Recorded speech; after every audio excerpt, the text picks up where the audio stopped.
بسم الله الرحمن الرحيم السلام عليكم ورحمة الله وبركاته.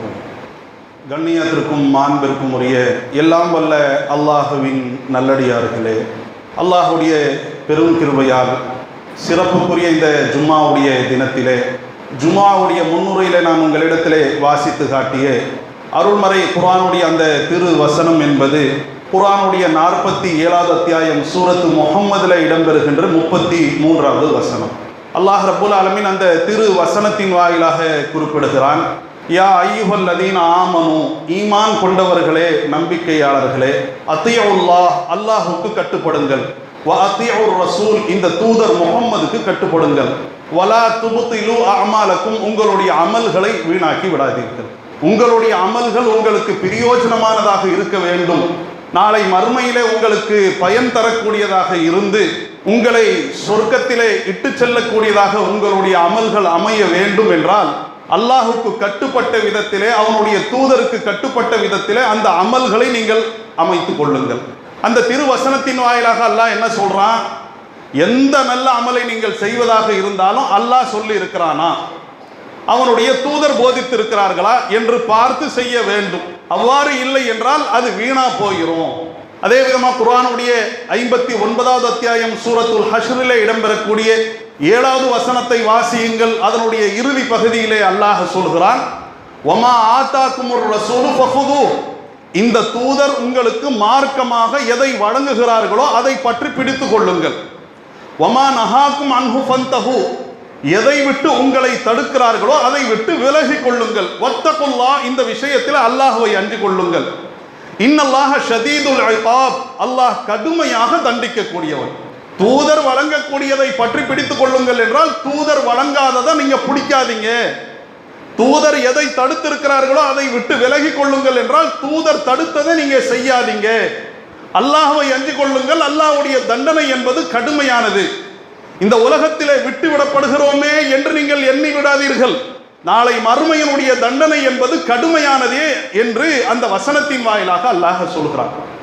நபிகள் நாயகம் ஸல்லல்லாஹு அலைஹி வஸல்லம் அவர்கள் மூமின்கள் முஸ்லிம்கள் வழி தவறிவிடக் கூடாது என்பதற்காக ஒவ்வொரு உரையின் வாயிலாக இதை வலியுறுத்தி இருக்கிறார்கள். ரசூலுல்லாஹ் எங்கெல்லாம் உரையாற்றக்கூடிய வாய்ப்பை பெறுவார்களோ அங்கெல்லாம் இறையச்சத்தை வலியுறுத்தக்கூடிய வசனங்களை வாசிப்பார்கள். யா அய்யுஹல்லதீன ஆமனு, ஈமான் கொண்டவர்களே, நம்பிக்கையாளர்களே, இத்தகுல்லாஹ ஹக்க துகாத்தி, அல்லாஹ்வை அஞ்ச வேண்டிய விதத்தில் அஞ்சுங்கள். வலா தமூதுன்ன இல்லா வ அன்தும் முஸ்லிமூன், முஸ்லிம்களாக அல்லாஹ்வுக்கு, அவனுடைய தூதருக்கு, அவனுடைய மார்க்கத்திற்கு கட்டுப்பட்டவர்களாக இருக்கின்ற நிலையிலே தவிர மௌத்தா போயிடாதீங்க என்று நபிகள் நாயகம் ஸல்லல்லாஹு அலைஹி வஸல்லம் அவர்கள் இறையச்சத்தை வலியுறுத்தக்கூடிய வசனங்களை வாசிப்பார்கள். அதற்கு அடுத்து சொல்வாங்களாம், ஃபைன்ன கைரல் ஹதீஸி கிதாபுல்லாஹ், செய்திகளிலேயே மிகவும் சிறப்புக்குரிய செய்தி, உண்மையான செய்தி, அழகான செய்தி என்பது கிதாபுல்லாஹ், அல்லாஹ் வழங்கி இருக்கக்கூடிய வேதத்தினுடைய செய்திகள். அல்லாஹ் எதையெல்லாம் வேதமாக உங்களிடத்தில் வழங்கி இருக்கிறானோ அந்த வேதம், அந்த வேதத்தினுடைய வசனங்கள் தான் அழகான செய்தியாக, மிக உண்மையான செய்தியாக இருக்கிறது. வகைரல் ஹதி ஹதி முஹம்மத், வழிமுறைகளிலேயே சிறந்த வழிமுறை என்பது முஹம்மது ஆகிய நான் உங்களுக்கு காட்டக்கூடிய வழிமுறை. வஷர்ரல் உமூரி முஹ்தஸாத்துஹா, நல்லது குர்ஆன், நல்லது ஹதீஸ், கெட்டது எது? எதெல்லாம் இந்த குர்ஆன்ல ஹதீஸ்ல இல்லாத புதுசு புதுசாக நீங்கள் ஏற்படுத்துகிறீர்களோ அதுவெல்லாம் கெட்டது. குல்ல முஹ்தஸத்தின் பித்ஆ, ஒவ்வொரு புதுமையும் அனாச்சாரமாகும், அது சுன்னத்தாவாது. குல்ல பித்அத்தின் ضلاலா, ஒவ்வொரு பித்அத்தும் அனாச்சாரமும் வழிகேடு. குல்ல ضلالத்தின் ஃபின்னார், ஒவ்வொரு வழிகேடும் உங்களுக்கு நரகத்தை பெற்றுக் கொடுக்கும், சொர்க்கத்தை பெற்றுக் கொடுக்காது என்று நபிகள் நாயகம் ஸல்லல்லாஹு அலைஹி வஸல்லம் அவர்கள் ஒவ்வொரு பயானின் வாயிலாக வலியுறுத்தினார்கள் என்று சஹீஹ் முஸ்லிமிலே, சுனனுன் நஸாயி போன்ற ஹதீஸ் கிதாபுகள்ல நாம பார்க்கலாம். இப்படியெல்லாம் நபிகள் நாயகம் ஸல்லல்லாஹு அலைஹி வஸல்லம் அவர்கள் எந்த சமுதாயத்தை பார்த்து எச்சரித்தார்களோ அந்த சமுதாயத்தினுடைய நிலைமை எப்படி இருக்கிறது? அல்லாஹ்வும் ரசூலும் சொன்ன விஷயங்கள் சமூகத்திலே எப்படி நடைமுறையில இருக்கிறதோ அதே விதமாக அல்லாஹ்வும் ரசூலும் சொல்லாத பல பல விஷயங்கள் இருக்கிறது. தர்கா வழிபாடுக்கு எங்க ஆதாரம்? தட்டு தாயத்து தகடுகளுக்கு எங்க ஆதாரம்? பில்லி ஏவலு சூனியம் பேய் பிசாசு மாயம் மந்திரம் இதுக்கெல்லாம் எங்க ஆதாரம்? எப்படி இவைகளுக்கெல்லாம் ஆதாரம் இல்லையோ அதே விதமாகத்தான் மௌலூத் என்பதற்கும் ஆதாரம் இல்லை. ரபியுல் அவ்வல் மாசம் வந்த உடனேயே யா நபி சலாம் அலைக்கும், யா ரசூல் சலாம் அலைக்கும், யா ஹபீப் சலாம் அலைக்கும், ஸலவாத்துல்லா அலைக்கும் என்று ஆரம்பித்து அந்த கஃபாருல் ஹதாயா, நீங்க தான் பாவத்தை மன்னிக்க கூடியவர்கள் என்றெல்லாம் வாசிக்கிறார்களே, அந்த சுப்ஹான மௌலூத் ரபியுல் அவ்வல் மாசம் வந்த உடனே வாசிக்கிறார்கள். எந்த ஆதாரமும் இல்லை. அதற்குள்ளே அல்லாஹ்வுடைய தூதர் ஸல்லல்லாஹு அலைஹி வஸல்லம் அவர்கள் தடுத்த விஷயங்கள் இருக்கிறது. அல்லாஹ்வுடைய தூதரை எப்படி ஏற்றி போற்றி புகழக்கூடாது என்று ரசூலுல்லாஹ் தடுத்தாங்களோ அந்த காரியத்தை அந்த மௌலூதுடைய கவிதைகள் பாடல்கள் எடுத்து சொல்லக்கூடியதாக இருக்கிறது. அதை தடுப்பதற்காக அதுல ஷிர்க் இருக்குதுங்க, பொய் இருக்குதுங்க, புனையும் இருக்குதுங்க, மார்க்கத்தில் இல்லாத விஷயங்கள் இருக்கிறதுங்க, அதை விட்டு விலகி கொள்ளுங்கள் என்று சமுதாயத்தின் மீது இரத்த கண்ணீர் வடித்து ஒரு ரபியுல் அவ்வல் மாசத்திலே சொல்லப்படுகிறது என்றால், ரபியுல் அவ்வல் மாசம் முடிஞ்சு ரபியுல் ஆஹிர் மாசம் வந்த உடனே தூக்குப்பா மொய்யத்தீன் மௌலூது என்று சொல்லி இந்த புத்தகத்தை எடுத்து அல்லாஹ்வுடைய பள்ளிவாசல்களிலே வாசிக்கக்கூடியதை நாம பார்க்கலாம். பள்ளிவாசல்களிலே அதற்குரிய பிரத்யேக ஏற்பாடுகள், வெள்ளை விரிக்கப்பட்டு ஜோடனைகள் செய்யப்பட்டு பூமாலைகள் போடப்பட்டு அது தோரணங்கள் கட்டப்பட்டு ஊதுபத்தி கொளுத்தப்பட்டு அதிர்கள் பூசப்பட்டு சாம்பிராணி புகைக்கப்பட்டு மொஹியுத்தீன் மௌலூத் என்கின்ற பெயரிலே இந்த புத்தகத்தை வாசிக்கிறார்கள். இந்த புத்தகம் யாரால் எழுதப்பட்டது? மஹமூத் அல் காஹிரி என்று சொல்லக்கூடிய நம்முடைய இதே தமிழகம் தூத்துக்குடி மாவட்டம் காயல் பட்டணத்தை சேர்ந்தவர் எழுதிய ஒரு புத்தகம். எப்ப எழுதினார்? அல்லாஹ்வுடைய தூதர் ஸல்லல்லாஹு அலைஹி வஸல்லம் அவர்கள் இந்த மார்க்கத்தை முழுமைப்படுத்திய அந்த சமயம் என்பது ரசூலுல்லாஹ் இறுதி ஹஜ்ஜில இருந்தாங்களே, இந்த மார்க்கத்தை உங்களுக்கு நான் பரிபூர்ணப்படுத்தி விட்டேன் என்று 5வது அத்தியாயத்தினுடைய 3வது வசனத்தின் வாயில அல்லாஹ் சொல்றானே, அல் யௌம அக்மல்து லக்கும் தீனக்கும், இன்றைய தினத்திலே உங்களுடைய மார்க்கத்தை நான் பரிபூர்ணப்படுத்தி விட்டேன். வாத்மம்து அலைக்கும் நிஅமதி, என்னுடைய அருட்கொடையை என்னுடைய நிஅமத்தை நான் பரிபூர்ணப்படுத்தி இருக்கிறேன். வரதைத்து லக்குமுல் இஸ்லாம தீனா, இஸ்லாத்தை உங்களுக்குரிய மார்க்கமாக நான் பொருந்தி கொண்டு விட்டேன் என்று ரசூலுல்லாஹி ஸல்லல்லாஹு அலைஹி வஸல்லம் அவர்கள் மீது இறுதியாக இந்த வசனம் இறக்கப்பட்டதே. ரசூலுல்லாஹ் மக்களை பார்த்து கேட்டாங்களே, அலா ஹல் பல்லக்து, நான் கொண்டு வந்து அனைத்தையும் சேர்த்து விட்டேனா? மாற்றாம மறைக்காம எதையும் கூட்டாம குறைக்காம கொண்டு வந்து சொல்லிவிட்டேனா? அனைத்து மக்களும் சொன்னது பலா கது பல்லகுத்த, ஆமாம் நீங்கள் கொண்டு வந்து சேர்த்து விட்டீர்கள். நீங்க நமக்கு நலத்தை நாடி இருக்கிறீர்கள், உங்களுடைய பொறுப்பை நீங்கள் பரிபூர்ணப்படுத்தி இருக்கிறீர்கள். ரசூலுல்லாஹ் 3 முறை கேட்கிறாங்க, 3 முறை அந்த மக்கள் அளித்த பதில். ஆக இந்த மார்க்கத்தை அல்லாஹ் பரிபூர்ணப்படுத்தி விட்டான். இந்த தீனுக்குள்ள அல்லாஹ்வுடைய தூதருக்கு பிறகு யார் சொன்னதும் அது எவ்வளவு அழகானதாக இருந்தாலும் உள்ள நுழையாது. ஒரு ஃபஜ்ருக்கு 2 ரக்காத் தொழுறீங்க, எதுக்குங்க காலகாலமா 2 ரக்காத்தை மட்டும் தொழுறீங்க? ஏன் 4 ரக்காத் தொழுதா என்ன என்று சொல்லப்பட்டால் என்ன பண்ணுவீங்க? நீங்க ஒரு ஜும்மாவுக்கு நீங்கள் அனைவரும் வந்திருக்கிறீர்கள். ஃபஜ்ருக்கு எந்திரிக்காதவன், ஒஹருக்கு வராதவன், அசரை பத்தி கவனம் இல்லாதவனும் கூட ஜும்மாவுடைய தொழுகைக்கு வரக்கூடியதை பார்க்கலாம். சகோதரர்கள் வருகிறார்கள், சகோதரிகள் வருகிறார்கள், சமுதாயமே திரண்டு வருகிறது. அத்தனை சிரமத்தை கடந்து நீங்க வந்திருக்கிறீங்க. அல்லாஹ்விடத்தில் அதிகமான நன்மையை பெறக்கூடிய விதமாக இத்தனை வருஷமா 2 ரக்காத் ஜும்மா தொழுதோம், இன்னைக்கு 4 ரக்காத் தொழுவோம் என்று சொன்னால், புனிதமான இந்த மேடையின் வாயிலாக சொன்னால் உங்களுடைய பதில் எப்படி இருக்கும்? நீ யாரா அவரை கூட்டத்துக்கு? கேட்பீர்களா? அல்லவா? கேட்க வேண்டும். செருப்பு கட்டணும். நீ சொல்வதற்கு யார்? நீ என்ன அல்லாவா? நீ என்ன தூதரா? உனக்கு என்ன அதிகாரம் இருக்கிறது? மா கான லிமுமினின் வலா முமினத்தின் இதா கதல்லாஹு வ ரசூலுஹு அம்ரன், எந்த மூமினான ஆணாக இருக்கட்டும் பெண்ணாக இருக்கட்டும் நபி தோழராகவே இருக்கட்டும், அல்லாஹ்வும் ரசூலும் ஒன்றை முடிவு செய்து விட்டார்கள் என்றால் அதிலே உங்களுடைய சுய கருத்தை கொள்வதற்குரிய உரிமை இல்லை, அதிகாரம் இல்லை. அல்லாஹ் சொல்கிறான் அல்லவா, 2 ரக்காத் ஜும்மாவுடைய தொழுகையை 4 ரக்காத்தா கூட்ட முடியாது, 4 ரக்காத் ஒஹருடைய தொழுகையை 8 ரக்காத்தாக கூட்ட முடியாது என்பதை நாம எப்படி அறிந்து வைத்திருக்கிறோமோ அதே விதமாகத்தான் மார்க்கத்திலே இதோ ஒரு அமல் பாருங்க, புனிதமானது, நீங்க குர்ஆன் ஓதுவதை விட இது அதிகமான நன்மையை பெற்றுக் கொடுக்கக்கூடியது. அதற்காக குர்ஆன் ஓதுறதுக்கெல்லாம் நம்ம கொடியாத்துல இதற்காக கொடியாத்தி வச்சிருக்கிறோம் பாருங்க. இதை பாருங்க பச்சை கொடி, இதை பாருங்க வெள்ளை கொடி என்று கொடிகள் ஏற்றப்பட்டு ஒரு புத்தகம் வாசிக்கப்படும் என்றால் இது தீனா? இது மார்க்கமா? அல்லாஹ்வுடைய ரசூல் ஸல்லல்லாஹு அலைஹி வஸல்லம் அவர்கள் அவ்வாறு தான் குறிப்பிட்டார்களா? சமுதாயம் சிந்தித்து இருக்கிறதா? அல்லாஹ்வுடைய பள்ளி வாயில்கள், அல்லாஹ் சொல்கிறான் அன்னல் மசாஜிதல் இல்லாஹ், பள்ளி வாயில்கள் அல்லாஹ்வுக்குரியது.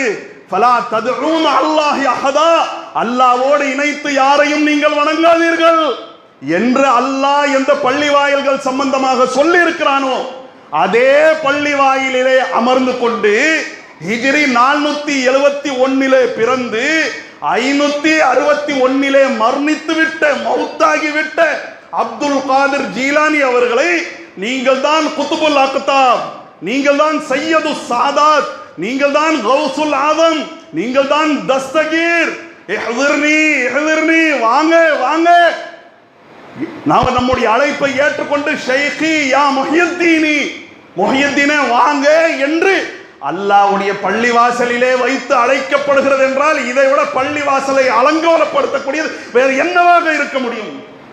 சற்றே நாம் சிந்தித்து பார்க்க கடமைப்பட்டிருக்கிறோம். இதற்கு மார்க்கத்தில் ஆதாரம் இருக்கிறதா?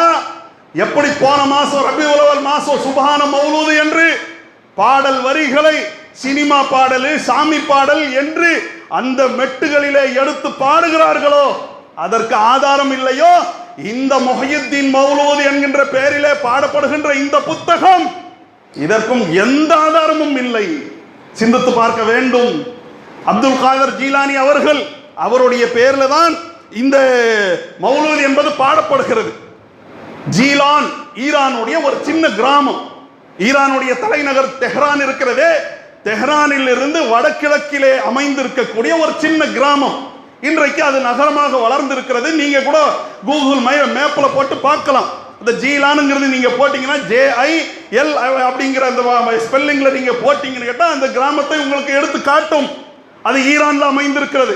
அங்க பிறந்தார்கள் அப்துல் காதிர் என்ற பெயரை கொண்ட ஒரு மனிதர். அவர் சிறந்தவராக இருந்திருக்கலாம். ஏன்?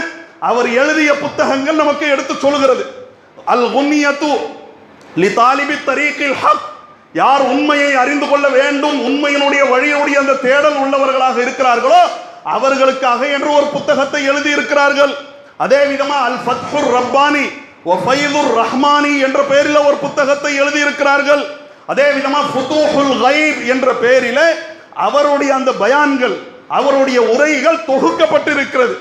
இதனை தவிர வேறு சிறிய பல ஏடுகளை அவர்கள் எழுதியதாக, சிறிய புத்தகங்கள் தீட்டியதாக எல்லாம் வரலாற்று குறிப்புகள் நமக்கு எடுத்து சொல்லுகிறது. அப்துல் காதர் ஜீலானின் நீங்க போய் தேடி பாருங்க, கூகுள் உங்களுக்கு தெளிவா எடுத்து காட்டும். அவர் எப்போ பிறந்தார், எப்போ இறந்தார், எங்க பிறந்தார், அவருடைய வரலாறு என்ன என்று உங்களுக்கு எடுத்து சொல்லும். விக்கிபீடியா எடுத்து சொல்லும். சிந்தித்து பாருங்கள். அப்படிப்பட்ட அந்த பெரியவர் அப்துல் காதர், அவருடைய பெயர்ல இந்த மௌலூதுகளை தீட்டி இருக்கிறார்கள். இவர் எப்போ பிறந்தார்? ஹிஜ்ரி 471. ஹிஜ்ரி 471 அல்லாஹ்வுடைய தூதர் ஸல்லல்லாஹு அலைஹி வஸல்லம் அவர்கள் மரணித்தது ஹிஜ்ரி 11. இந்த 471 11 வருஷத்தை நீங்க கழிங்க, எவ்வளோ? 460 வருஷம் கழிச்சு பிறக்கிறார். அல்லாஹ்வுடைய தூதருக்கு பிறகு 460 வருடங்கள் கழித்து பிறக்கிறார். பகதாதில மரணிக்கிறார். எப்ப மரணிக்கிறார்? 561 மரணிக்கிறார்கள். இப்படியாக மரணித்து விட்ட காரணத்தினால்தான் பகதாதில் அவருக்காக சமாதி கட்டப்பட்டிருக்கிறது. சதாம் ஹுசைனுக்கு எதிராக அமெரிக்கா நடவடிக்கை எடுத்தது, ராணுவ நடவடிக்கை எடுக்கப்பட்டது, ராணுவத்தை கொண்டாந்து பாம்பு போட்டான் பாருங்க. அந்த சமயத்தில் பகதாதிலே அப்துல் காதர் ஜீலானி, யார முஹியுத்தீன், நீங்க தான் தீனை உயிர்ப்பித்தவர், வாருங்கள் என்று அல்லாஹ்வுடைய பள்ளிவாசல்ல வைத்து அழைக்கிறார்களோ, யா குத்துப அஹ்லஸ் ஸமாஇ வல் அர்தி வ கௌஸஹுமா, வானங்களிலே உள்ளவர் பூமியில உள்ளவருடைய தலைவரே, அவர்களுக்கெல்லாம் உதவி செய்யக்கூடியவரே, கௌசுல் ஆதம், மிகப்பெரிய ரட்சகரே. நல்லா கவனிங்க, கௌசுல் ஆதம். அல்லாஹு அக்பர்னா என்ன அர்த்தம்? அல்லாஹ் தான் மிகப்பெரியவன். அதுக்கு இன்னொரு அர்த்தம் என்ன? அல்லாஹ்வை விட மிகப்பெரியவன் யாரும் இல்லை. அக்பர் என்றால் சூப்பர்லேட்டிவ், இஸ்மு தஃதீல் என்று அரபியில சொல்வார்கள். ஆக அக்பர் என்றால் மிகப்பெரியவன், அவனை விட மிகப்பெரியவன் யாரும் இல்லை. அந்த மாதிரி அதே வரிசையில பாருங்க, ஆதம், அக்பர், ஆதம். ஆதம் என்றால் மிகப்பெரியவர், கௌசுல் ஆதம் என்றால் மிகப்பெரிய ரட்சகர். யார் மிகப்பெரிய ரட்சகர்? அட அல்ஹம்துலில்லாஹி ரப்பில் ஆலமீன், அகிலங்களை படைத்து பரிபாலிக்கின்ற அல்லாஹுக்கே எல்லா புகழும் என்று குர்ஆன் ஆரம்பிக்கிறது. இங்க மௌலூதுடைய கவிதை சொல்கிறது, யா குதுப அஹ்ல ஸமாஇ வல் அர்தி வகௌஸஹுமா, வானத்தினுடைய பூமியில உள்ளவர்களுடைய தலைவரே, அவர்களுக்கெல்லாம் உதவி செய்யக்கூடியவரே என்று இந்த மௌலூதுடைய கவிதைகள் சொல்லக்கூடியதை பார்க்கலாம். யா கௌஸல் ஆலமி குல்ல தஹ்ரி வல் ஹீன், ஒவ்வொரு காலத்திலையும் ஒவ்வொரு நிமிஷமும் நீங்கள் தான் அனைவருக்கும் உதவி செய்யக்கூடியவர். நீங்க தான் மிகப்பெரிய ரட்சகர். சாப்பாடு நீங்க தான் கொடுக்குறீங்க, தண்ணியை நீங்க தான் கொடுக்குறீங்க, மழையை நீங்க தான் இறக்குறீங்க, மவுத்து உங்க கையில, ஹயாத் உங்க கையில. இதுக்கு அதான் அர்த்தம். ஈயாக்க நஅபுது வ ஈயாக்க நஸ்தஈன் என்று சொல்லக்கூடிய ஒரு மூமின், இறைவா நாம் உன்னையே வணங்குவோம், உன்னிடத்திலேயே உதவியும் தேடுவோம் என்று சொல்லக்கூடியவர் 561 மௌத்தாகி விட்டவரை அல்லாஹ்வுடைய பள்ளி வாசல்ல வைத்து அழைக்கலாமா? நீங்க அடக்கம் செஞ்சிட்டீங்கன்னா அவர் மௌத்தா போயிட்டாருன்னு அர்த்தம். அவர் உயிரோடு தான் இருக்கிறார். உங்க பேச்ச கேட்கிறான்னா எப்படி நீங்க அடக்கம் செய்யலாம் அவரை? நீங்கள் அடக்கம் செய்து விட்டீர்கள் என்றால் அவர் மௌத்தா போயிட்டாருன்னு அர்த்தம். மௌத்தாகி விட்டவர்களை அல்லாஹ்வை அழைக்க வேண்டிய பள்ளிவாசலிலே இருந்து கொண்டு அல்லாஹ் குர்ஆன்ல சொல்றான், வைதா சஅலக இபாதி, என்னுடைய அடியார்கள் என்னை பற்றி முஹம்மதே உம்மிடத்தில் கேட்பார்கள் என்றால் நீங்கள் சொல்லுங்கள், ஃபைன்னி கரீப், நான் சமீபத்தில் இருக்கிறேன். உஜீபு தாவத தாஇ இதா தான், ஒரு அடியான் என்னை அழைக்கின்ற சமயத்திலே அவனுடைய அழைப்பிற்கு நான் பதில் அளிக்கிறேன். ஃபல் யஸ்தஜீபு லி, என்னிடத்திலேயே கேட்கட்டும். வல் யூமினு பி, என்னையே நம்பட்டும். லஅல்லஹும் யர்ஷுதூன், அதுதான் நேர்வழி. அல்லாஹ்வை தான் அழைக்கணும். அல்லாஹ்வை தவிர நபிகள் நாயகத்தை கூட அழைக்க கூடாது. நபிகள் நாயகம் அவர்களிடத்திலேயே கையாண்ட கூடாது என்றால் அவர்களை கடந்து 460 வருஷம் கழிச்சு பிறந்து மரணித்து விட்ட ஒரு நபரை அழைக்கக்கூடியதை பார்க்கலாம். என்னெல்லாம் பேரை சொல்லி அழைக்கிறாங்க. ரத்த கண்ணீர் வடிக்க வேண்டும். முஹியுத்தீன், முஹியுத்தீன் என்ன அர்த்தம்? நிறைய பேருக்கு பேரை வச்சிருக்கிறாங்களே, முஹியுத்தீன், மைதீன், மைதீன் ஆக்கிட்டோம். நம்ம முஹியுத்தீன் என்பதுதான் மைதீன், மைதீன் ஆகிட்டோம். எல்லாம் மைதானமா போச்சு. முஹியுத்தீன் என்றால் தீனை உயிர்ப்பித்தவர். குர்ஆன்ல அல்லாஹ் சொல்றான், தீனை நான் உயிர்ப்பிக்கிறேன். யுரீதுன லியுத்ஃபிஉ நூரல்லாஹி பிஅஃவாஹிஹிம், தம்முடைய வாயால் அல்லாஹ்வுடைய ஜோதியை ஊதி அணைத்து விட வேண்டும் என்று அவர்கள் முனைகிறார்கள். யார்? எதிரிங்க. அல்லாஹ் யஹூதிகளை நசாராக்களை பற்றி சொல்லும் போது சொல்றான், பெரிய சூழ்ச்சிகளாம் செய்யறாங்க. அல்லாஹ்வுடைய ஒளியை ஊதி அணைத்து விட வேண்டும் என்று அவர்கள் விரும்புகிறார்கள். வல்லாஹு முத்திம்மு நூரிஹி, அல்லாஹ் தன்னுடைய ஒளியை, ஒளிங்கிறது இந்த மாதிரி லைட்டு அந்த வெளிச்சம் கிடையாது, அறிவு வெளிச்சம், சிந்தனை வெளிச்சம். இந்த குர்ஆன், அந்த குர்ஆனின் அடிப்படையில் அமைந்த அல்லாஹ்வுடைய மார்க்கம், அதை அல்லாஹ் முழுமைப்படுத்துவான். அந்த காஃபிர்களுக்கு பிடிக்காவிட்டாலும் சரி என்று நான் உயிர்ப்பிக்கிறேன் அல்லாஹ் சொல்றான். இங்க அப்துல் காதர் ஜீலானி என்ற அந்த பெரியவர் மௌத்தாகி விட்டார்களே, அவங்க தான் முஹியுத்தீன், தீனை உயிர்ப்பித்தவர். அதற்காக கதையெல்லாம் எழுதி வச்சிருக்கிறாங்க. அந்த கதை நிறைய சொல்லலாம் என்றாலும் கூட இந்த ஜும்மாவுடைய அந்த உரை என்பது சொற்பமான நேரம். இதுக்குள்ளே பாருங்க 20 நிமிஷம் காலியா போச்சு. ஒரே ஒரு நிறைய சம்பவங்கள் இந்த மௌலூத் புத்தகத்துல அரபியில எழுதப்பட்டிருக்கிறது. அரபியில எழுதின உடனே அரபியில திட்டினாலும் கூட நம்முடைய மக்கள் என்ன அரபியில திட்டி விட்டார்கள் என்று புனிதமாக கருதக்கூடிய ஒரு அவல நிலையை நாம் பார்க்கிறோம் அல்லவா? இதை பயன்படுத்தி கொண்டு எப்படி எழுதி வச்சிருக்கிறாங்க. இந்த மௌலூத் புத்தகத்துல இந்த முஹியுத்தீன் மௌலூத் என்கின்ற பெயரிலே உள்ளது ஒரு கிஸ்ஸா, ஒரு கதையை சொல்லுவாங்க. அதே கதையை பாட்டு வடிவத்திலே எடுப்பார்கள். ஒரு கதையை சொல்லி முடிப்பாங்க, அதே கதையை பாட்டு வடிவத்திலே என்று இந்த புத்தகத்தில் நாம பார்க்கலாம். மொத்தம் இந்த 72 பக்கங்கள் இதுல இருக்கிறது. இந்த புத்தகம் நாகூர்லயே உங்களுக்கு கிடைக்கும். தமிழ்ல கிடைச்சா வாங்கி படிங்க. தயவு கூர்ந்து தமிழ்ல கிடைச்சா வாங்கி படிங்க. தமிழ்ல இதனுடைய அர்த்தங்கள் கிடைக்கும் என்றால், அல்லது கூகுள் செய்து பார்த்தது உங்களுக்கு கிடைக்கும் என்றால் தயவு கூர்ந்து சமுதாயத்திற்காக வாங்கி படிங்க. அதுல பாருங்க முஹியுத்தீன் எப்படி அவருக்கு பேர் வந்தது. வஹுகியா, கதை சொல்லப்படுகிறது. ஹுகியா என்றால் கதை சொல்லப்படுகிறது. அன்னஹு கீல லிஷைக் ரலியல்லாஹு அன்ஹு மா சபபு தலக்குபுக பிமுஹியுத்தீனி லக்பன் ஹாலியன், உங்களை யாரை பார்த்தாலும் முஹியுத்தீன் முஹியுத்தீன்ங்கறாங்களே, என்ன காரணம் அதற்கு என்று கேட்கப்பட்டது. கேட்ட உடனே அதற்கு அவங்க பதில் சொல்றாங்க. அப்துல் காதர் அவர்கள், ரஜாத்து மின் சியாஹதி லி பக்தாத ஹாஃபியன், நான் பக்தாதுடைய பகுதிகளில் அப்படியே சுற்றி வலம் வந்து விட்டு நான் திரும்பி கொண்டிருந்தேன், என் வீட்டுக்கு நான் திரும்பி கொண்டிருக்கிறேன். ஃபைதன் மரீதுன் முத்தகையிருல் லௌனி ராவியன், அந்த சமயத்தில் அப்படியே நிறமெல்லாம் மாறி போன, ஒரு மனிதனுக்கு என்று செழிப்பா உள்ள ஒரு நிறம் இருக்கும் அல்லவா, அந்த நிறமெல்லாம் மாறி போன ஒரு நோயாளி நோஞ்சானாக வழியிலே இருந்தார்.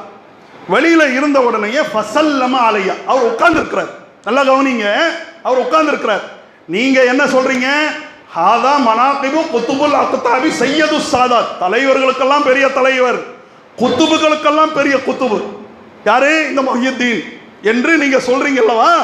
இப்படி இதை புனிதமாக கருதக்கூடியவர்களை பார்த்து நாம் கேட்கிறோம், அந்த அவுலியா அவர் தான் பெரிய அவுலியாங்கிறீங்க இல்லையா? வர்றாரு, வர்ற வழியில ஒரு நோஞ்சானாக ஒரு நோயாளி இருக்கிறார்.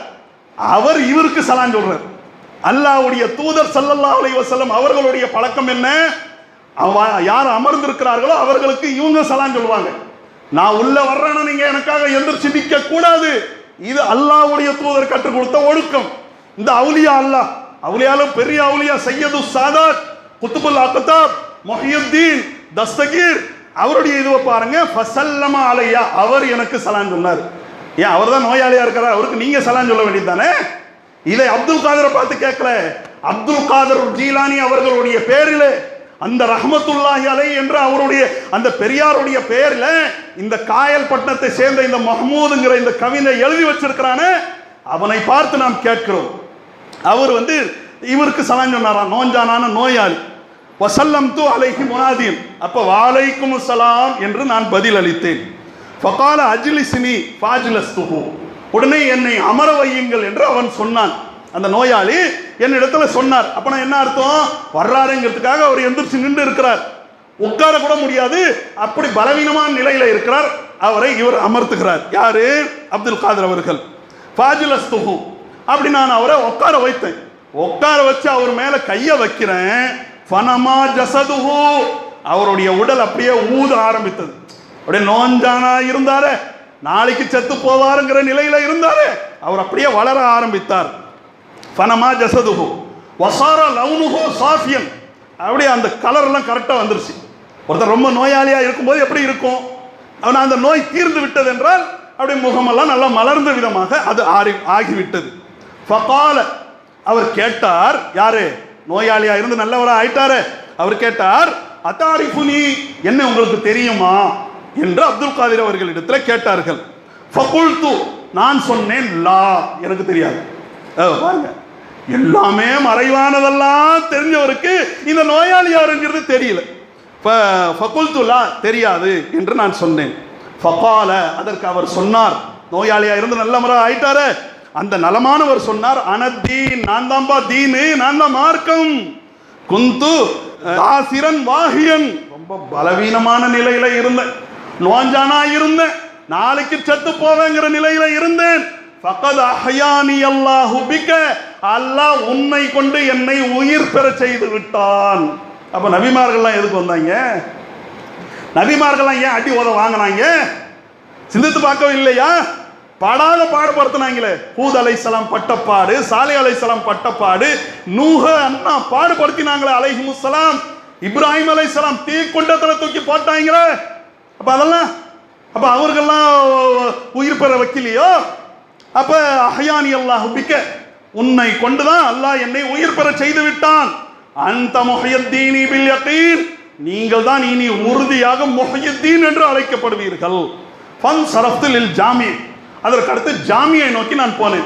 ஜாமி என்றால் பெரிய பள்ளிவாசலாக இருக்கலாம் அல்லது ஜும்மாவாக இருக்கலாம், ரெண்டுக்காகவும் இந்த வார்த்தையை பயன்படுத்துவார்கள். லில் ஜாமி வவதா அலி ரஜுலுன் நாலன், என்னை பார்த்த உடனே ஒரு மனிதர் என் செருப்பை எடுத்தார், எடுத்து சொன்னார், வகால யா சய்யிதி யா முஹியுத்தீனி, என்னுடைய தலைவரே முஹியுத்தீனே என்று அவர் அழைத்தார். ஃபலம்மா குதியத்தி ஸலா, தொழுகை முடிஞ்ச உடனே அஹரா அன்னாசு இலையா யுகப்பிலூன எதைய, என் கைகளை முத்தமிட்டவர்களாக சொன்னார்கள், முஹியுத்தீன் முஹியுத்தீன், தீனை உயிர்ப்பித்தவரே, தீன் சாவர நிலையில இருந்துச்சு, உயிர்ப்பித்து விட்டீர்களே. மின் குல்லி ஜானிபின் தாத்தி ஷிமாலி வதாத்தில் யமீன், என்னுடைய இடதுபுறம் வலதுபுறம் என்று எல்லோரும் என்னை அழைக்க ஆரம்பித்து விட்டார்கள். வமா துஐது பிஹி கத்து மின் கபிலி ஹாதில் ஹீமி, அதற்கு அடுத்து அந்த கணத்தில் இருந்து, அதால் சொன்னாரு நோயாளி நல்லவரா ஆயிட்டாரு, அவர் எப்போ சொல்ல ஆரம்பிச்சாரோ அந்த காலத்திலிருந்து முஹியுத்தீன் என்பது என்னுடைய பேர் என்று அப்துல் காதர் சொன்னதாக சில வருடங்களுக்கு முந்தி இதோ காயல்பட்டினத்தை சேர்ந்த மஹ்மூத் அல் காதிரி என்ற ஒரு கவிஞர் எழுதிய இந்த புத்தகத்தில், இந்த பாட்டு புத்தகத்தில் இருக்கிறது. சிந்தித்து பாருங்கள். அரபி தெரியாது, நமக்கு தெரியாத காரணத்தினால் எல்லாத்தையுமே புனிதம் என்று கருதுகிறோம். சிந்தித்து பாருங்கள், நிறைய விஷயங்கள் இருக்கிறது. ஆனால் இப்படியெல்லாம் கூட்டு அழைக்கிறார்களே, அந்த அப்துல் காதர் அவர்கள் என்ன சொன்னார்கள் என்று அவர்கள் எழுதிய புத்தகங்கள்ல இருக்கிறது. உன்னியத்து தாலிபீன்ல இருக்கிறது. லா முஈனு இல்லல்லாஹ், அல்லாஹ்வை தவிர உதவி செய்யக்கூடியவன் யாரும் இல்லை. யார கௌசுல் ஆதம் பெரிய ரட்சகருங்கிறாங்களோ, தஸ்தகீர் கைப்பிடிச்சு தூக்கி விடுறவர், கை தூக்கி விடக்கூடியவர் என்று அழைக்கிறார்களோ, அந்த கௌசுல் ஆதம் என்று பெயர் சூட்டப்படுகிறார்களே அந்த அப்துல் காதர் அவர்கள் தன்னுடைய உன்னியத்து தாலிபீன் என்ற அந்த புத்தகத்தில் எழுதுகிறார்கள், லா முஈனு இல்லல்லாஹ், அல்லாஹ்வை தவிர உதவி செய்யக்கூடியவன் யாரும் இல்லை. உதவிங்கிறது மனுஷன் செய்யக்கூடிய உதவியும் இருக்கிறது, அல்லாஹ் செய்யற உதவியும் இருக்கிறது. மனுஷன் செய்யற உதவி, என்கிட்ட வந்து காசு கேட்கறீங்க அல்லது நான் உங்கள்கிட்ட கேட்கறேன்னு கேட்டா நேரடியா கொடுப்போம். எவ்வளவு கொடுப்போம், எவ்வளவு கொடுக்க முடியுமோ அவ்வளவுதான் கொடுப்போம். உதாரணத்துக்கு ஒரு பிச்சைக்காரன் என்கிட்ட வர்றான், 10 ரூபா கொடுனா 10 ரூபாய் கொடுக்க முடியும். 10,000 ரூபாய் கொடுனா கொடுக்க முடியுமா? அல்லாஹ் பொறுத்த வரைக்கும் 10 ரூபாயும் கேட்கலாம், 10,000 கேட்கலாம், 10 லட்சமும் கேட்கலாம், 10 கோடியும் கேட்கலாம். வலில்லாஹி ஹஸாயினுஸ் ஸமாவாதி வல் அர்த், வானங்கள் பூமியினுடைய எல்லா பொக்கிஷமும் அல்லாஹ்வுடைய கரத்திலே இருக்கிறது. சிந்தித்து பாருங்கள். ஆக அப்படியே பொக்கிஷங்களுக்கு சொந்தக்காரனாக இருக்கின்ற அல்லாஹ்விடத்திலே தான் மறைமுகமான உதவிகளை தேட வேண்டும். அப்துல் காதர் ஜீலானி அவர்கள் எழுதிய அந்த பிஹி யுக்ஷஃபு குல்லு கம்மத்தின் வபலா, எனக்கு வருகின்ற துன்பம், எனக்கு வருகின்ற சோதனை, எனக்கு வருகின்ற கவலை எல்லாமே அல்லாஹ்வுடைய பெயரை கொண்டுதான் நிவாரணம் அடையும். ஆனா இன்னைக்கு சமுதாயத்தில் ஒருவர் பிரசவ வலியில துடிப்பார், ஒரு தாய் துடிக்கிறாள், ஒரு பெண்மணி துடிக்கிறாள் என்றால் அப்துல் காதரை கூப்பிடு. சின்ன சின்ன தலைவலிக்கு யா அல்லாஹ், பெருசு பெரிய பிரச்சனைகள் வந்து விட்டதால் கூப்பிட முஹியுத்தீன் அப்துல் காதர். எங்க சென்று கொண்டிருக்கிறீர்கள்? இதான் அல்லாஹ்வை கண்ணியப்படுத்தக்கூடிய விஷயமா? அல்லாஹ் அந்த மக்கத்து காஃபிர்கள் விஷயத்துல சொல்றான், மா கதருல்லாஹ ஹக்க கத்ரி, அல்லாஹ்வை கண்ணியப்படுத்த வேண்டிய விதத்துல கண்ணியப்படுத்தவில்லை. ஆமாம், கண்ணியப்படுத்தவில்லை. அல்லாஹ்வுடைய பள்ளி வாயில்ல வைத்து பாடப்படக்கூடிய புத்தகம் ரத்த கண்ணீர் வடிக்க வேண்டும். இதெல்லாம் எடுத்து சொன்னோம்னா எத்தனை பேருக்கு அப்படியே கோபம் கொப்பளிக்க வேண்டும். எந்த விஷயத்துல உங்களை யார் வழிகெடுத்தார்களோ அந்த விஷயத்துல கோபம் கொப்பளிக்க வேண்டும். உங்களுக்கு அந்த விஷயத்துல ரோஷம் வர வேண்டும், சிந்திக்க வேண்டும். ஆக அதற்கு அடுத்து பாருங்க, அவர் சொன்ன ஒரு சில விஷயங்கள். லா தஷ்கு மினல் ஹாலிகி இலல் ஹல்கி, படைத்தவனை விட்டு படைக்கப்பட்டிருக்கிறார்களே அந்த படைப்பிடத்திலே உன்னுடைய கவலையை நீ சொல்லாதே, உன்னுடைய துக்கத்தை சொல்லாதே. லா தஷ்கு மினல் ஹாலிகி இலல் ஹல்கி பல் அஷ்கு இலைஹி ஹுவல்லதி யக்துரு, யாரிடத்திலே எல்லா ஆற்றலும் இருக்கிறதோ அந்த அல்லாஹ்விடத்தில் உன்னுடைய கவலையை சொல்லு, உன் துக்கத்தை சொல்லு என்று அப்துல் காதர் ஜீலானி அவர்கள் எழுதியதாக அல் ஃபத்ஹுர் ரப்பானியிலே இடம்பெற்றிருக்கிறது. அல் குன்னியத்து தாலிபீன், ஃபத்ஹுர் ரப்பானி, ஃபுதூஹுல் கைப், அவருடைய புத்தகங்கள் இருக்கிறது. எடுத்து படிச்சு பாருங்க. நாளைய தினத்தில் யாருக்கு கை தூக்கி விடுவாருங்கிறாங்களோ அவர் தான் கை விடுவார். சிந்திக்க வேண்டும். அதற்கு அடுத்து பாருங்க, அல்லாஹ்விடத்தில் கேளுங்க என்று சொன்ன அவருடைய பேர்ல என்னவெல்லாம் எழுதி வச்சிருக்கிறாங்க. யா குத்பாங்கிற பேர்ல கவிதைகளை படிக்கிறாங்க. ஒமை யுனாதி இஸ்மி அல்ஃபம் பி ஹல்வதிஹி, யார் தனிமையில இருந்து கொண்டு என்னை 1000 முறை அழைக்கிறாரோ, மௌத்தா போயிட்டாங்களே, அந்த 900 சொச்ச வருடங்களுக்கு முன்னால மௌத்தா போய் பகதாதுல அடக்கம் செய்யப்பட்டு விட்டார்களே, அவர்களை நம்முடைய பகுதியில் வைத்து அழைக்கிறார்கள், அழைக்குமாறு சொல்கிறார். ஒமை யுனாதி இஸ்மி அல்ஃபம் பி ஹல்வதிஹி, யார் தனிமையில இருந்து கொண்டு என்னுடைய பெயரை 1000 முறை அழைப்பாரோ, அஸ்வன் உறுதியான நம்பிக்கையோடு, பிஹிம்மதிஹி தைரியத்தோடு, சர்மன் லிகஃவதிஹி தூக்கத்தை துறந்து, அஜப்துஹு முஸ்ரிஅம் மின் அஜ்லி தாவதிஹி அவருடைய அழைப்பிற்கு விரைவாக நான் பதிலளிப்பேன். யார் என்னுடைய பெயரே முஹியுத்தீன் அப்துல் காதர் என்று 1000 முறை அழைப்பாரோ, தனிமையில இருந்து அழைப்பாரோ, நம்பிக்கையோடு அழைப்பாரோ, அவருக்கு நான் பதிலளிப்பேன். என்னை நீங்க எப்படி அழைக்கணும்? ஃபல்யது யா அப்துல் காதிர் முஹியுத்தீன், அப்துல் காதிர் முஹியுத்தீன், அப்துல் காதிர் முஹியுத்தீன் என்று நீங்கள் அழைப்பீர்கள் என்றால் நான் வருவேன். இது ஒன்று. அதற்கு அடுத்து ஒரே ஒரு கடைசியாக ஒரு 2 வரிகளை உங்களிடத்தில் வாசிக்கிறேன். வகத் அத்தாக்க ஹிதாபுல்லாஹி முஸ்தமியான். பெரியாரே, நீங்க எப்படிப்பட்டவர் தெரியுமா? நீங்க எப்படிப்பட்ட பெரிய சக்கரங்களுக்கெல்லாம் அச்சாணி தெரியுமா? குத்துபுல் அக்தாபுன்னு தான் இதுல பேர் போட்டிருக்கு. ஹாதா மனாகிபுல் குத்துபுல் அக்தாபி சையது சாதாத். குத்துபுமார்களுக்கெல்லாம் பெரிய குத்துபு. குத்துபுனா என்ன அர்த்தம்னா 2 அர்த்தம் அதுக்கு. ஒன்று தலைவருங்கிற அர்த்தம், இன்னொன்று அச்சாணிங்கிற அர்த்தம். இந்த சக்கரம் எல்லாம் சுத்தம் இல்லையா? அச்சாணி இல்லைன்னா சக்கரம் சுத்தாது. அப்ப சக்கரம் சுத்தணும்னா நீங்க தேவை. எந்த சக்கரம்? காலம் என்ற சக்கரம். காலம் என்ற சக்கரம் சுத்த வேண்டும் என்றால் நீங்க தாங்க அச்சாணி என்று சொல்லுகிறது. அப்ப பாருங்க, வகத் அத்தாக்க ஹிதாபல்லாஹி முஸ்தமியான். நீங்க கேட்கிற விதமாக அல்லாஹ்வுடைய அழைப்பு உங்களிடத்துல வந்து விட்டது. நீங்க கேட்கிற விதமாக அல்லாஹ்வுடைய அழைப்பு உங்களிடத்துல வந்து விட்டது. அவரை பார்த்து இவங்க படிக்கிற மாதிரி வருது. யா கௌசல் ஆதம் குன்பில் குர்பி முஜ்தமியான். அல்லாஹ் சொன்னானா, கௌசுல் ஆதமே, மிகப்பெரிய ரட்சகரே, என்னோட அப்படியே சேர்ற மாதிரி நெருங்கிது. குன்பில் குர்பி என்றால் குர்பு கரீப் ஆயிரு, முஜ்தமியான் ஒன்னோடு ஒன்று சேர்ந்துரு, ஒன்னோடு ஒன்று சேர்ற மாதிரி நீ ஆயிரு. அப்ப ஈயாக்கனாவது ஈயாக்கனஸ்தாயின்னு தூக்கி தூர எறிங்க. ஈயாக்கனாவது ஈயாக்கனஸ்தாயின், இறைவா நாம் உன்னையே வணங்குவோம்னா நீ எஜமான, நான் அடிமை, நான் வணங்குற நிலையில தான் இருக்கிறேன், நீ வணங்கப்படக்கூடிய நிலையில இருக்கிறாய். 2 ஒன்று சேராது. சேருங்கிறோம். குன்பில் குர்பி முஜ்தமியான், ஒன்று சேர்ற மாதிரி நீங்க ஆயிருங்க. யாரு? அல்லாஹ் சொல்வதாக. அன்தல் ஹலீஃபத்துலி ஃபில் கௌனி முல்தமியான்.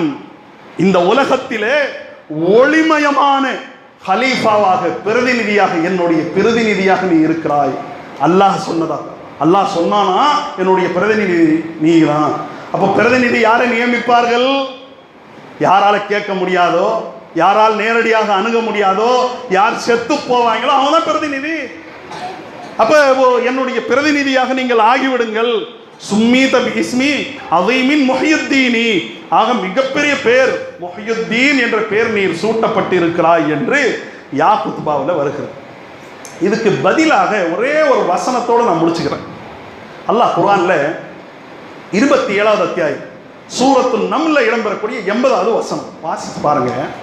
அல்லாஹ் சொல்றான், இன்னக்கல்லா துஸ்மிஉல் மௌதா. முஹம்மதே, யாரை பார்த்து இந்த வசனம் பேசுகிறது? முஹம்மதே, நபியே, நீர் மரணித்து விட்டவருக்கு செவியேற்க செய்ய முடியாது. யார் மௌத்தா போயிட்டாங்களோ அவங்களுக்கு நீங்க சொன்னாவே கேட்காது. இது நபிகள் நாயகம் சொன்னாலும் கேட்காது. அப்ப நபிகள் நாயகத்தினுடைய உம்மத்தை சேர்ந்தவங்க நாம சொன்னால் டபுள் மடங்கு கேட்காது. மௌத்தாகி விட்டவர்களுக்கு நீங்கள் செவியேற்க செய்ய முடியாது. அதற்கு அடுத்து அல்லாஹ் சொல்றான், நல்ல கவனமா கேளுங்க. வலா துஸ்மிஉ சும்மத் துஆ. செவிடனுக்கு சொன்னாலும் கேட்காது. செவிடனை நீங்க அழைக்கிறீங்க, அவனுக்கு அழைத்தால் கேட்காது என்று அல்லாஹ் சொல்றான். செவிடனை அழைத்தா கேட்காதுங்கிறது யாருக்குங்க தெரியாத விஷயம்? செவிடனை அழைத்தால் கேட்காதுங்கிறது யாருக்கு தெரியாத விஷயம்? சின்ன பிள்ளைங்க நம்ம ஜும்மாவுக்கு வந்திருக்காங்க, கேட்டு பாருங்க, செவிடனுக்கு சொன்னா கேட்குமா? கேட்காதுமா. கேட்காதுங்கிறது ஒரு எல்கேஜி பாடம், பால பாடம். அது செவிடனுக்கு கேட்காதுங்கிறது. அல்லாஹ் ரப்பல் ஆலமீன் மௌத்தாகி விட்டவருக்கும் கேட்காது, செவிடனுக்கும் கேட்காதுங்கிறான். ஏன் கேட்காதுன்னு சொன்னா சிந்திக்கல நம்முடைய சமுதாயம். ஏன் கேட்காதுன்னு சொன்னா தெரியுமா? பெரிய விஷயம் இதற்குள்ள இருக்கிறது. அட, ஒரு செவிடன், அவனுக்கு என்ன மட்டும் இல்லை, கேட்கக்கூடிய தன்மை மட்டும்தான் இல்லை. கேட்கக்கூடிய ஸ்பீக்கர் மட்டும்தான் அவுட்டா போச்சு. அவன் கண் பார்க்கும், கை பிடிக்கும், கால் நடக்கும், இதயம் துடிக்கும், வாய் பேசும், மூக்கு நுகரும், எல்லா இயக்கமும் இருக்கிறது. காது மட்டும்தான் அவுட்டா போச்சு. காது மட்டுமே அவுட்டா போனவனுக்கு நீ சொன்னா கேட்காதனா, எல்லாமே அவுட்டா போனவனுக்கு எப்படா கேட்கும்? சுப்ஹானல்லாஹ். அர் ரஹ்மான் அல்லமல் குர்ஆன். அளவற்ற அல்லாஹ் குர்ஆனை நமக்கு கற்றுக் கொடுத்துருக்கிறோம். இந்த வசனத்தை நாம் வாசிக்கிறோம். இங்க இருந்துகிட்டு 900 வருஷத்துக்கு முன்னால மௌத்தாகி விட்டவரை நீங்க கொடி ஏத்தின உடனே யா முஹியுத்தீன் இஹ்திர்னி நான் வந்துருவாரா? நீ அழைப்பா, அல்லாஹ்வை அழை. அல்லாஹு லா இலாஹ். அல்லாஹ் எப்படிப்பட்டவன் என்றால் அவனை தவிர வணக்கத்திற்குரியவன் யாரும் இல்லை. அல் ஹய்யுல் கய்யூம். அவன்தான் நித்திய ஜீவி. என்றென்றும் உயிரோடு உள்ளவனை அழைப்பதை விட்டுவிட்டு மாசத்துக்கு ஒரு பாடல்களை வைத்து நீங்கள் பாடிக்கொண்டிருக்கிறீர்களே, இது என்ன நியாயம்? யா ஹஸ்ரத்தன் அலல் இபாத், இந்த அடியார்களுக்கு ஏற்பட்ட கை சேதமே. மா யஅதீஹிம் மிர் ரசூலின் இல்லா கானூ பிஹி யஸ்தஹ்சியூன். எந்த தூதர் இவர்களிடத்தில் வந்தாலும் எவ்வளவு தெளிவாக விளக்கி சொல்லிவிட்டாலும் அல்லாஹ்வுடைய வசனங்களை கேலி செய்யக்கூடியவர்களாக இவர்கள் ஆகிவிடுகிறார்களே. கேலி பண்றியே, மறுமையை எப்படி நீ மறந்துட்டே என்று அல்லாஹ் சொல்றான். எல்லாத்துக்கும் டோட்டலா இந்த ஒரு வசனத்தை போதும். செவடனுக்கே கேட்காதனா எல்லாமே அவுட் ஆகி போனவனுக்கு எப்படா கேட்கும்? கை பிடிக்காது, கால் நடக்காது, இதயம் துடிக்காது, மூளை சிந்திக்காது. கொண்டு போய் அவர் மௌத்தாக்கி விட்டார் என்பதற்காக அடக்கம் செஞ்சுட்டேன். அமெரிக்காக்காரன் கரெக்டா அதே தர்காவரம் பாம்பு போட்டான், தடுக்க முடியல. உன் நோயா அவர் தடுப்பாருங்கிறியே, நீ கூப்பிட்டா வருவாருங்கிறியே, இது எவ்வளவு பெரிய மூட நம்பிக்கை. இதை விட்டு சமுதாயம் விலக வேண்டும், சமுதாயத்தை சீர்படுத்த வேண்டும், நமது சமுதாயத்திற்காக குரல் கொடுக்கக்கூடியவர்களாக மாற வேண்டும். அல்லாஹ் ரப்புல் ஆலமீன் அவருக்குரிய பாக்கியத்தை நம் அனைவருக்கும் தந்தல் புரிவானாக. இந்த ஷிர்கான விஷயங்களை விட்டு நம் அனைவரையும் அல்லாஹ் காப்பாற்றுவானாக. வாஹிரு தாவானா அல்ஹம்துலில்லாஹி ரப்பில் ஆலமீன். வஸ்ஸலாமு அலைக்கும் வரஹ்மத்துல்லாஹி வபரகாத்துஹு.